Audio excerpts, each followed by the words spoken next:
Hi, I'm Larry Cox with DIY Road Cases. Today's installment, we're going to discuss and demonstrate removing and replacing foam.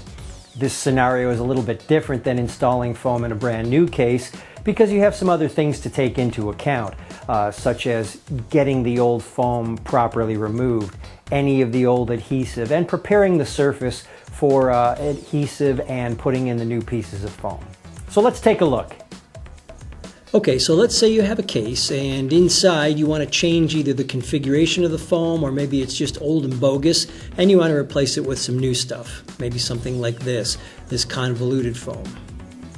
Now the process is not difficult. You just have to follow some simple steps which we're going to show you. So let's open up this briefcase, and as you can see it has a hollow area in the center which was once for a laptop. Let's say you want to change the configuration now and you want to put this convoluted foam in the bottom. And you're going to take all this old foam in the bottom out. Now let's say that you want to leave the perimeter foam in place and just take out what's in the center. So that's what we're going to show you here. We're going to remove this old foam and replace it with this convoluted. The main thing that I want to stress is that you should never use any type of solvent to remove the foam or the old glue that may be left behind. Goo Gone, any of that kind of stuff. Nothing that will absorb into the wood. The best thing to do is to use a putty knife and just basically scrape everything away, separating the old foam from the case wall, and try to remove as much as you can. Now, if there's hardened glue residue that is still present, that doesn't pose a problem. It's anything that's loose or anything that's bulky that could interfere with the installation of the new foam. So as you can see, this is coming up pretty easy. This case, obviously, this is not the original foam. This has been changed before, so it's probably makes it a little easier.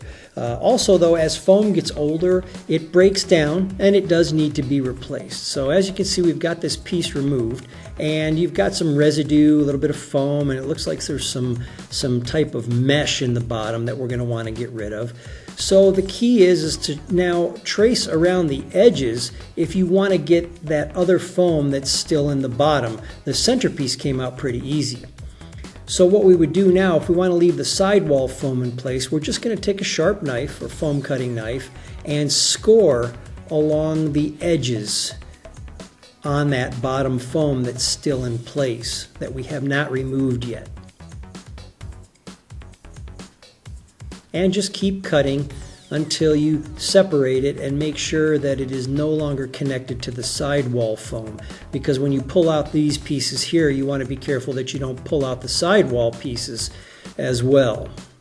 So now take your putty knife and slide it underneath the foam that you just finished scoring around the edges to make sure that it's separated from the sidewall foam.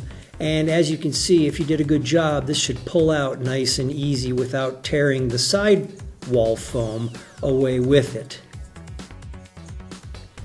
Then continue to do the same thing with the rest of the foam that's in the base. Now, as you can see, this is still attached a little bit. Don't force that and yank it, or you're going to pull out all the sidewall foam. Take your knife and go back in there and rescore and separate that from the sidewall foam so that you don't pull it all out. Now, as you can see, we've got some type of wire or material mesh. It was very thin that we're pulling out, and something like this, you need to get rid of this. Nothing good can come from leaving this in the bottom and interfering with the installation of the foam. Now, as you can see, sometimes it'll loosen up around the edges. You can just use a little bit of adhesive when you go back to put the new foam in and reattach that. Don't worry about that if that's loose. Pieces like this, you see these pieces here? This is what you want to make sure you remove. Nothing loose should be in there. Nothing that's going to affect the foam, the new foam, from attaching to the wood properly.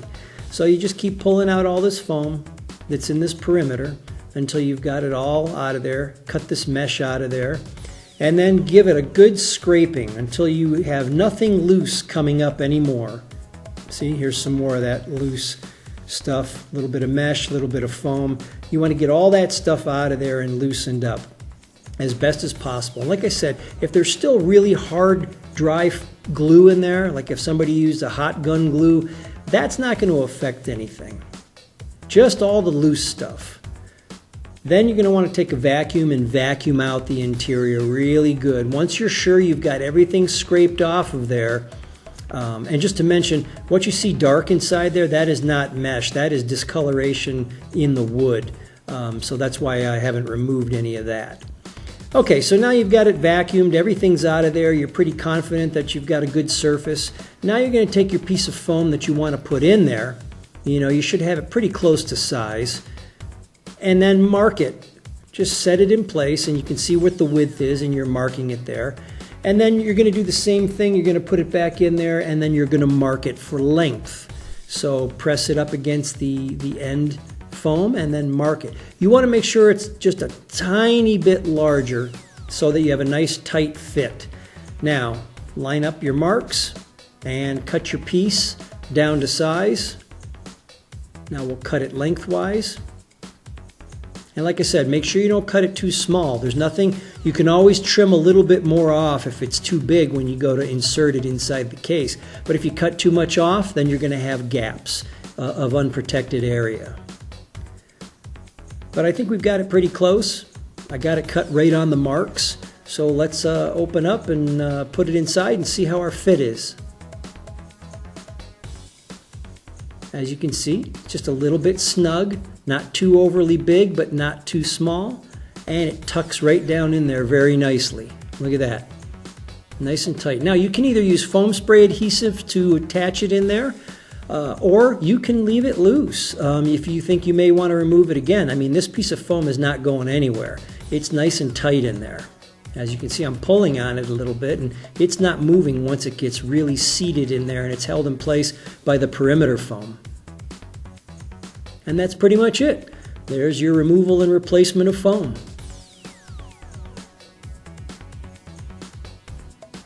Well, there you have it. Removal and replacement of foam, easy. For DIY Road Cases, I'm Larry Cox. We'll see you out on the road.